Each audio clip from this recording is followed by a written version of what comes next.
السلام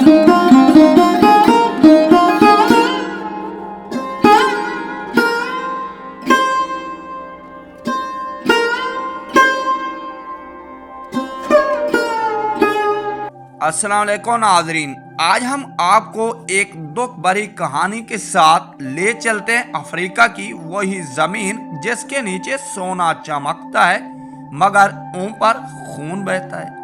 یہاں خزانے چھپے ہیں مگر انسان بھوک سے مر رہے ہیں۔ یہاں قدرت کی نعمتیں ہیں مگر وہاں کے لوگ موت کے سائے میں جی رہے ہیں۔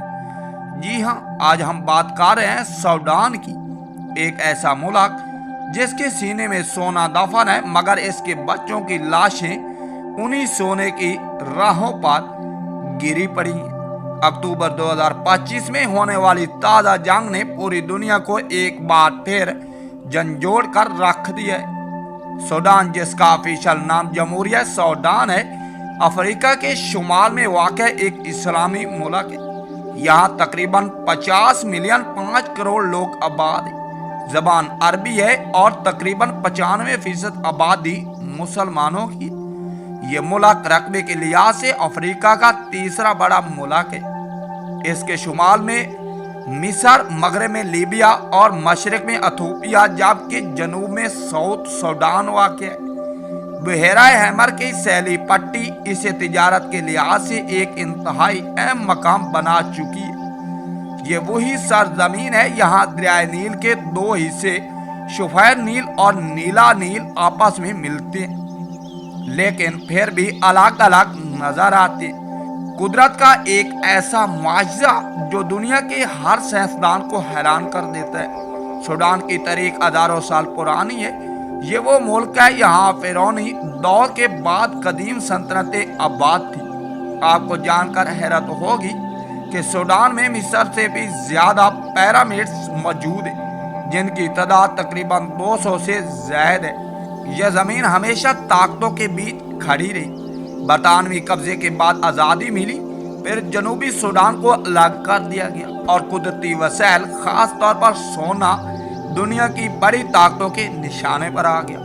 سوڈان کی زمین کے نیچے 1600 ٹن سے زائد سونا دفن ہے جس کی مالیت 200 ارب ڈالر سے زائد ہے۔ لیکن سوال یہ ہے کہ جب اس ملک کے پاس اتنا خزانہ ہے تو عوام بھوکی کیوں ہے؟ جواب ہے لالچ، سیاست اور سازش۔ یہی سونا آج سوڈان کے لیے رحمت نہیں بلکہ عذاب بن چکے۔ جو زمین اناج اگا سکتی تھی آج وہ زمین بارود اگل رہی ہے۔ اب آتے ہیں اس جنگ پر جو آج سوڈان کے بچوں کو یتیم اور عورتوں کو بیوہ کر رہی ہے۔ یہ جنگ اپریل 2023 میں شروع ہوئی۔ سوڈان آرم فورس SAF اور ایک بغاوتی تنظیم ریپڈ سپورٹ فورس RSF یعنی باغی فورس آمنے سامنے آ گئی۔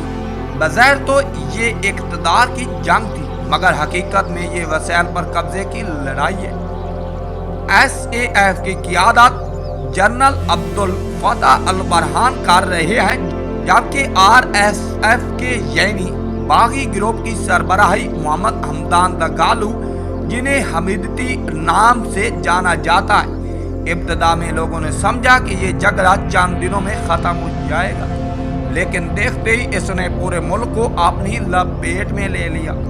اکتوبر 2025 سوڈان کے شمالی شہر الفاشر میں انسانیت کا قبرستان بن گیا۔ 2000 سے زائد افراد ایک ہی دن میں شہید کر دیے گئے۔ ہسپتال جہاں زخمیوں کا علاج ہونا تھا اسے بھی راکھ میں بدل دیا گیا۔ عینی شہد کے مطابق باغی حملوں کے دوران ماں نے اپنے بچے کو سینے سے لگایا اور اللہ کے حضور اپنی امانتیں واپس کر دی۔ یہ سب کچھ دنیا دیکھ رہی تھی لیکن کسی نے ہاتھ نہیں اٹھایا۔ یہ سوال سب کے ذہن میں ہے، آخر اس جنگ کے پیچھے ہے کون؟ الجزیرہ اور دیگر عالمی رپورٹس کے مطابق متحدہ عرب امارات UAE باغیوں کو اسلحہ اور مالی مدد فراہم کر رہا ہے۔ سوڈان کے سونے کے ذخیرے اور بحیرہ احمر کی بندرگاہ پر قبضہ UAE کی کمپنیاں کرنا چاہتی ہیں جن میں جنان انویسٹمنٹ شامل ہے۔ پہلے سوڈان سے معاہدہ کرنا چاہتی تھی، مگر جب سوڈان نے انکار کیا تو RSF یعنی باغیوں کو استعمال کر کے پورا ملک آگ میں جھونک دیا۔ یعنی مسلمان ملک خود مسلمانوں کے خون سے اپنے بازار چمکا رہے ہیں۔ اقوام متحدہ میں بھی آواز اٹھائی گئی، لیکن فیصلہ خاموشی۔ دنیا کی بڑی طاقتیں امریکہ، روس، چین سب تماشائی بنے ہوئے۔ آخر کیوں؟ کیونکہ یہ جنگ صرف سوڈان کی نہیں بلکہ وسائل پر قبضے کی عالمی سیاست ہے، جس کے پیچھے انرجی، گولڈ، پورٹ کنٹرول کے خواب چھپے ہیں۔ آج سوڈان میں کروڑوں لوگ اپنے گھروں سے بے دخل ہو چکے ہیں۔ بچوں کو تعلیم نہیں، عورتوں کو تحفظ نہیں اور مردوں کو روزگار نہیں۔ پینے کا صاف پانی تک نایاب ہو چکے ہیں۔ جس زمین کے نیچے سونا ہے، وہاں کے لوگ قطرہ قطرہ پانی کے لیے ترس رہے ہیں۔ سوڈان کے درفورس علاقہ کے لوگ انتہائی غربت کے باوجود اپنے بچوں کو حافظ قرآن بناتے ہیں۔ کہا جاتا ہے کہ سوڈان کا ہر دوسرا گھر ایک حافظ قرآن کا گھر ہے۔ یہی ان کا فخر ہے، یہی ان کا اثاثہ، اور شاید یہی ان کے لیے اللہ کی رحمت کا ذریعہ بنے گا۔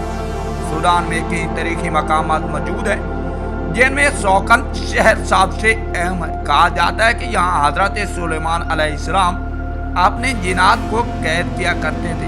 آج بھی سوکن کے کھنڈرات ماضی کی شان و شوکت کی گواہی دیتے ہیں۔ اس کے علاوہ نکاش ہے، جسے یونیسکو نے عالمی ورثہ قرار دیا ہے، سوڈان کی قدیم تہذیب کا ایک عجوبہ ہے۔ سوڈان کا دارالحکومت خرطوم دریائے نیل کے کنارے واقع ہے۔ یہ وہ شہر ہے یہاں سفید اور نیلا دریا ایک دوسرے سے ملتے ہیں۔